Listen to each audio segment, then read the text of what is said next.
Welcome. If you're a therapist, or you work with people, you've probably seen this happen. You ask someone about their past, and within seconds, they change. Their voice shifts, their posture collapses, their face softens. Sometimes they start crying. Sometimes they become very small, almost childlike. You can watch it happen in real time. So what is that? Because that is not just someone remembering their past. That is someone becoming a version of themselves from the past. And if you don't understand what's happening here, you will either pull them deeper into it or shut it down, and neither one actually helps. Let's get very clear about the mechanism. Most people think memory works like this. Something happened in the past, and now they are recalling it. But that's not what's happening. What's happening is this. A memory is triggered, and along with that memory, the emotional state connected to it activates. When that state activates, the body responds, the nervous system shifts, and identity follows. So instead of an adult talking about something that happened years ago, what you're actually seeing is a past version of that person expressing through their current body. That's why it feels so real. Because in that moment, for them, it is real. Now let's anchor this properly. This does not mean they're making it up, they're exaggerating, they're being dramatic. That's not what this is. They are genuinely in that state. However, and this is the critical distinction, that state is being recreated now. It is not coming from the past itself, and this connects to something deeper. You are not the same person you were in your past. Not metaphorically, literally. The version of you that went through those experiences does not exist anymore. You exist as the version of you that is here now. So when someone goes back like this, what they are actually doing is recreating the state of that past version and temporarily becoming it again. That's the mechanism. Now here's why this happens so quickly. Most people have no separation between memory, emotion, and identity. So when one activates, all three activate. They remember something, they feel it, and they become the version of themselves that originally experienced it, all in a few seconds, no awareness, no separation. So what do you do when this happens? Because how you respond here matters. Most people do one of two things. They either pull the person deeper into it by asking more questions like, what happened next? How did that feel? Which reinforces the state.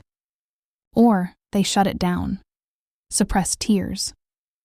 They say that was a long time ago, which creates suppression. Neither of those actually helps. The correct approach is something very specific. You allow expression, without letting them collapse fully into that past version. You help them stay here, in the present, while talking about it. This is the moment you resource the client. Resourcing is not a calming statement. It is an orientation intervention. The client needs to understand what is happening in their system so they can participate consciously before the work continues. So instead of pulling them deeper, you stabilize them. You might say, let's pause for a moment. What just happened is important.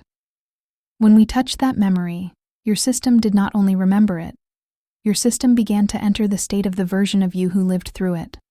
That is why your body changed. That is why the emotion came up so quickly. That is why it may feel like you are back there. But you are not back there. You are here. And the part we need to understand is this. The version of you who went through that experience is not the same version of you sitting here now.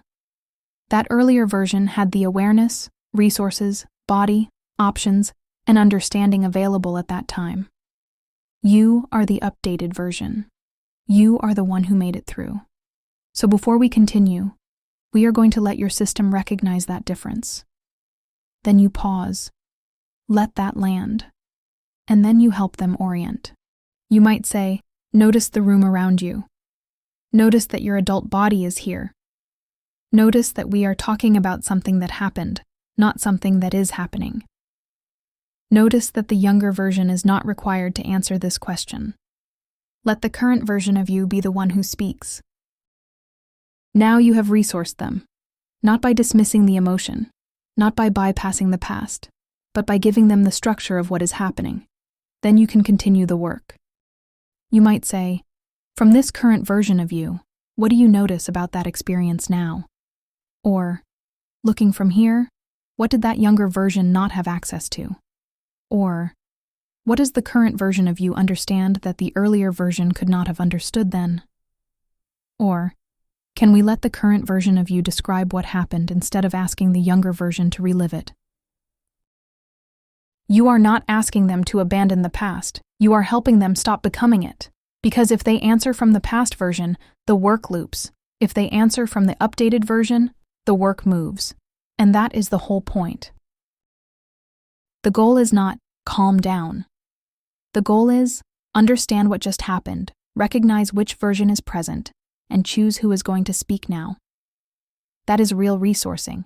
That is what allows therapy to continue without reinforcing the old state. Stay stable. Keep them here. Reality is speaking.